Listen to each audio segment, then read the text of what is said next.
What's up everybody? Welcome back to another video on Gordon Racing 412. Today we're going to answer one of the most common questions that I get asked online, and that is, how do you convert a 49 cube short shaft OMC to a 56 cubic inch short shaft OMC? So we're going to go through all the steps today, everything you need to know in order to do this yourself at home. And we're starting with this. This is a 1975 75 horsepower Hustler Evinrude. Picked this one up on Marketplace just last week. We're going to convert it to a 56 with power trim and go through all the steps needed to do that. So let's do it.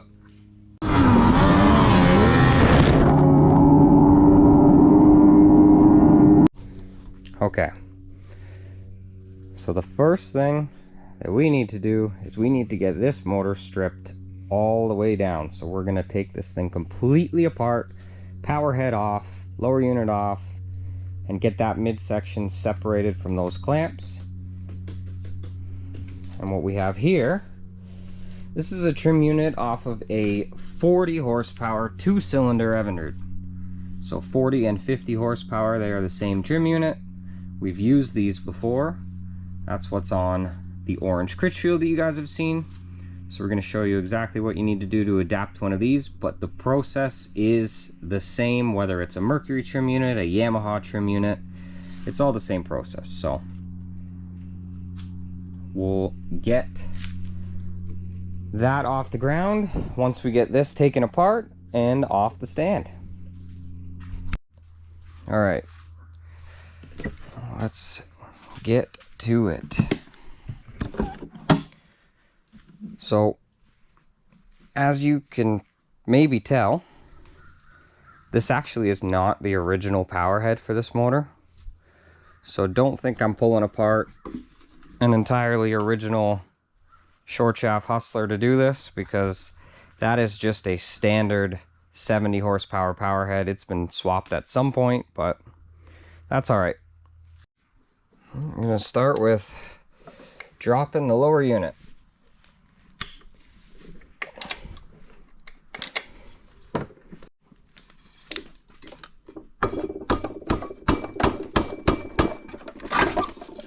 Oh yeah, little crusty.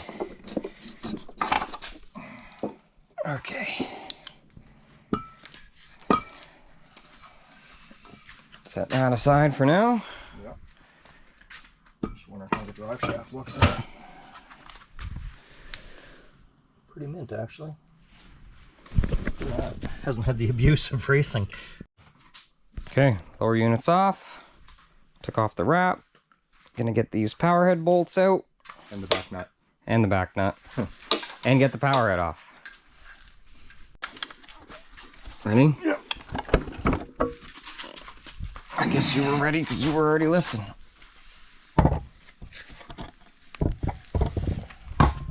Okay. Get that pan off. Get that mid unhooked from the clamps. Also going to take these little side pieces off. We will need those later. Even these are stuck on there. Oh yeah. Scooter. Crusty. Okay, so next up, I'm going to take out these lower mount bolts here, both of them, and then also take off these upper mount nuts, both sides, and then we'll be able to slide the midsection off of the clamp bracket. Okay, all those bolts are out, so now this should just slide right off. Beautiful. I kind of thought that was going to be way more stuck than it was. So last step of the disassembly here is just going to be this retaining clip. Take that off, and then this is spline, so that should allow this to come off and us to get this and the tube out of these clamps. I also have a feeling that this is not going to come off nicely based on the amount of corrosion I'm seeing on the tube and the splines, so stay tuned. Yeah. Okay, clip came off.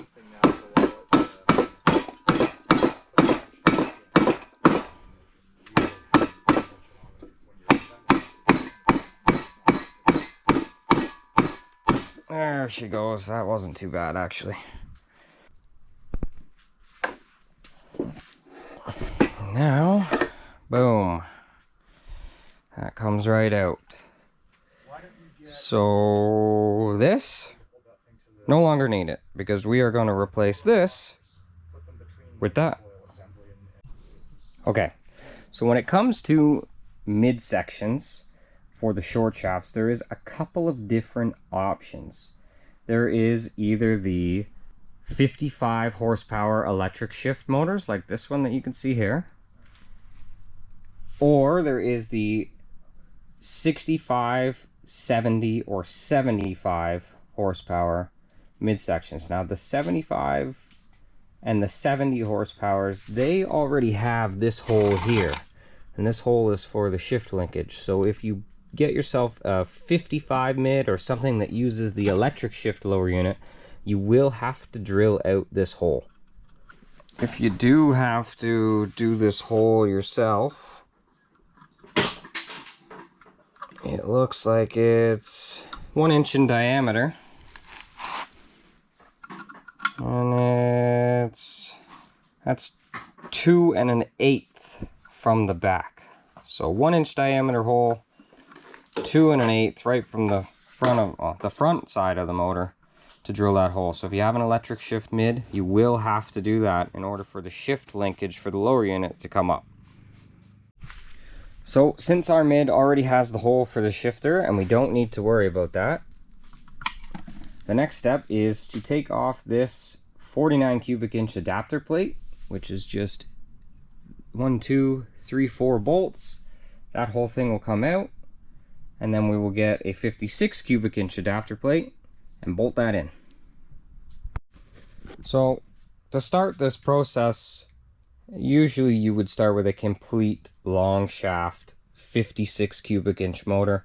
The steps to take this apart are all exactly the same as the steps to take that that short shaft apart, and all we're going to need is the power head, obviously, and we will need the adapter plate out of a long shaft midsection, like you can see here. So this is one that we've had out already, but it is the one that we need to fit into that midsection. So I got those 4 bolts out, and now that will just lift out.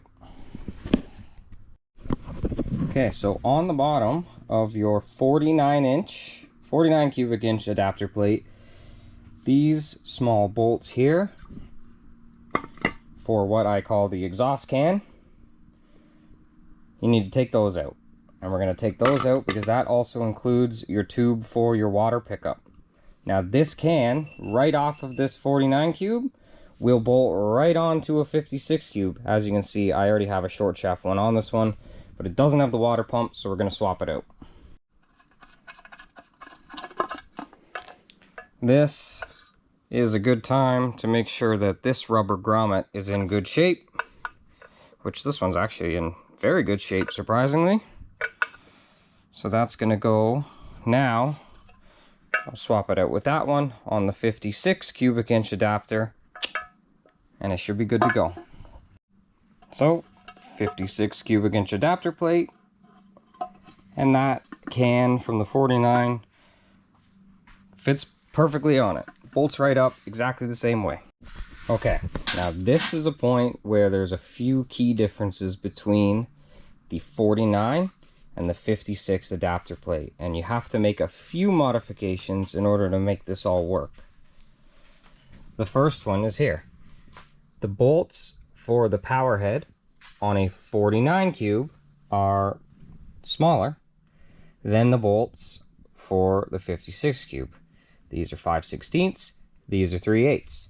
So you need to drill the holes in the mid out to match the holes that are in the tuner. No big deal. Second thing,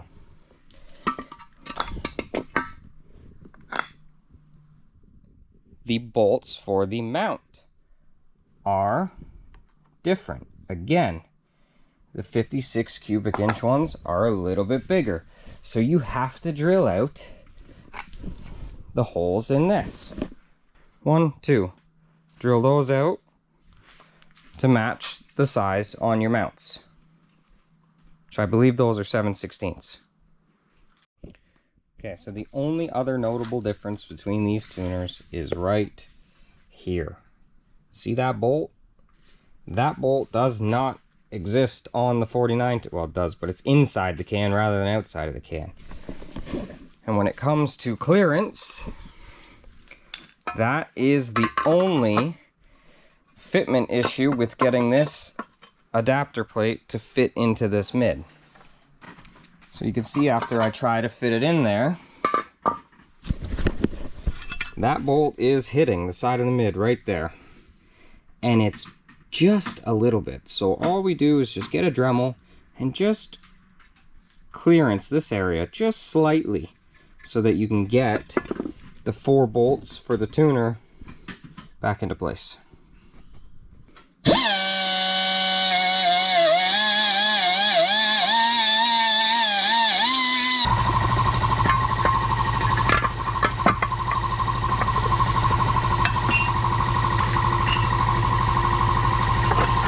And that should do it.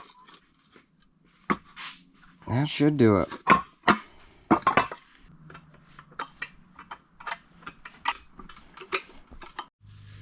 And just like that, we have a short shaft mid, oops, with a 56-inch tuner. So now that it's together, this is when we would drill out these holes. You can use the actual adapter plate itself to align it. You don't have to do anything with this front hole because it doesn't go anywhere. Just these 6. I think the drill battery is almost dead.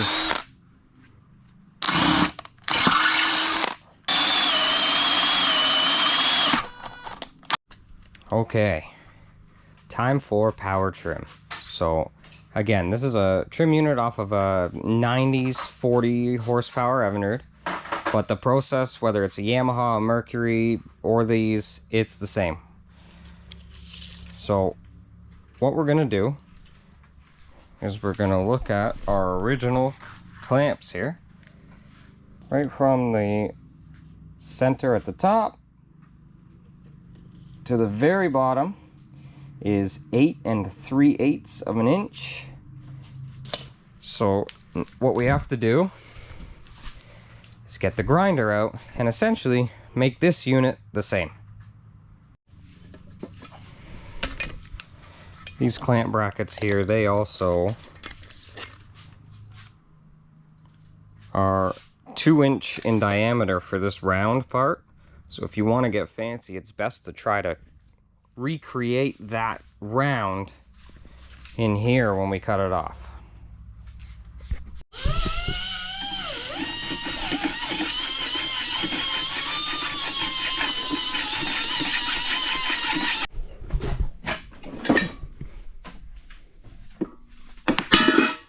Boom. So you can kind of see what I'm going for here. This side cut. I'm going to continue to cut this side and try to shape this unit at the bottom to look exactly like this unit here. That's what we're going for. And then once we have that fit, the only thing left we'll have to do is bushings so that the steering tube itself isn't all wobbly in there. Usually a combination of the bushings from this trim unit and the bushings that came out of that will work for this. Sometimes you have to make your own depending on what kind of condition the bushings are that come out of either one of those units. So unfortunately for us, this didn't have any of the bushings in it, so I'm just going to kind of make it up. But you really just want to make sure that when you put that steering tube in, it's not wiggling around all over the place. All right, as you can see, got this cut, got it shaped, and now this will sit nicely in there. So gonna get the tube in. A little bonus is the plastic bushing that normally sits in the top of this clamp is actually the perfect outer diameter of here, so it actually fits right in there. So that'll keep the tube nice and tight at the bottom. Still gotta work on something at the top, but we're close. One thing that I did forget to mention is if you are starting with one of the electric shift midsections, the hole that's in this tube will not be big enough. And you will either have to drill it out a little bit larger so that you can get the shift rod through there, or figure something else out. If you do not have that hole drilled out large enough, you actually have to thread or put the shift rod in from the top, which means that it has to be in place before the power head goes on. And that's not ideal if you just want to pull your lower unit off, because then you have to try to get that shift rod back off with the power head in the way. It's a real pain. So just drill that out. Make sure that's opened up, or just hope that you never have to take this motor apart again, because I have done it and it's not a fun time. So once you get the tube in and you get your bushing sorted, you just have to make sure that you can slide this bottom piece on enough to get your clip back on. As you can see, I'm not quite there yet, so a little more time with the grinder, get that straightened out. And there we go. So swivel tube is in, bottom bracket is on, clip is on. It's still a little bit tight. It could use a little bit more trimming throughout there, but for the sake of the video, I'm gonna move on for now. It is together. This thing's gonna come apart again and get painted at some point before it goes on a boat. So now that this is together, this is now the point where I will drill out the holes for these. So got a drill bit. There's a 7/16 bolt. So we're gonna drill those out, 7/16. You want those to be pretty tight in there. You don't want any slop there. So drill out those two holes. And then after that, that thing should just pop right on there. Okay.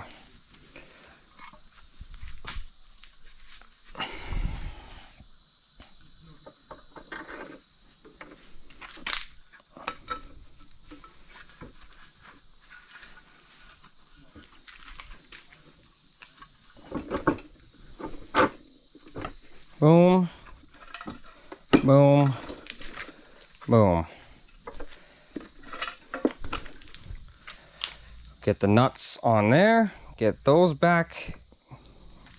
Looks like it needs to go in just a little bit farther. Get the lower mounts hooked up. Obviously, when you're doing this yourself, you know, you want to make sure that things like your mounts are all in good shape. Again, this motor's coming apart again because I'm going to paint it. So I'm going to get those bolted on. And then we're rocking and rolling after that. So guys, one thing that's really difficult is now that the studs are bigger, these nuts are also bigger. And there is not a lot of room to get around them with a wrench or a socket.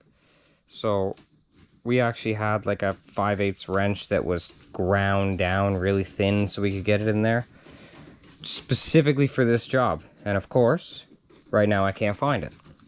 So I'm not really sure what my plan is yet, but see if I can find something else to get in there. So far, it's been manageable.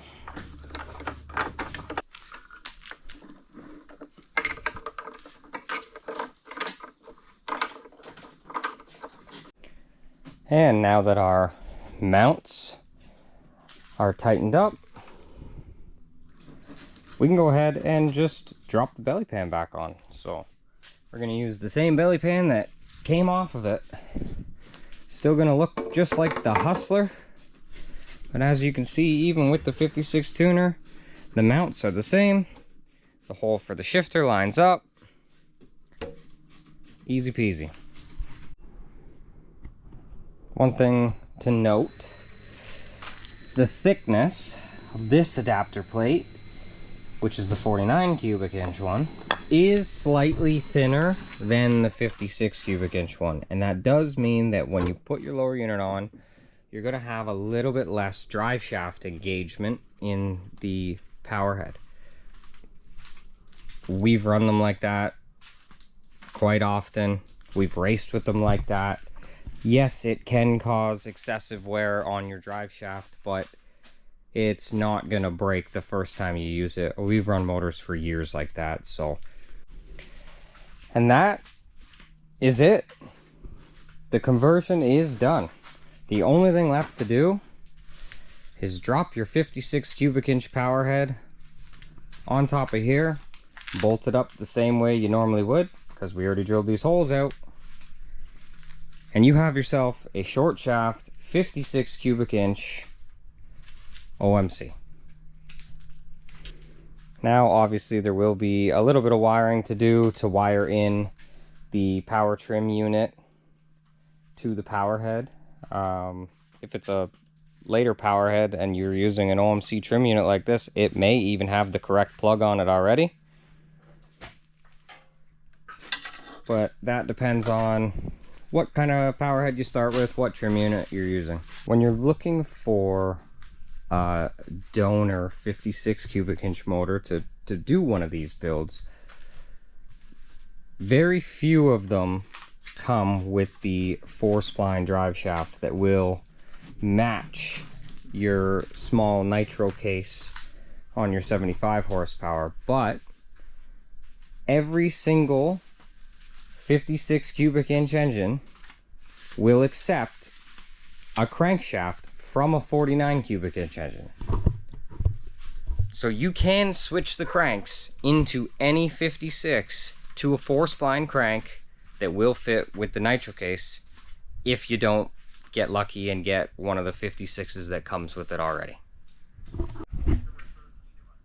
So guys, that's gonna do it for this video. Short shaft, 56 cubic inch with power trim, conversion done.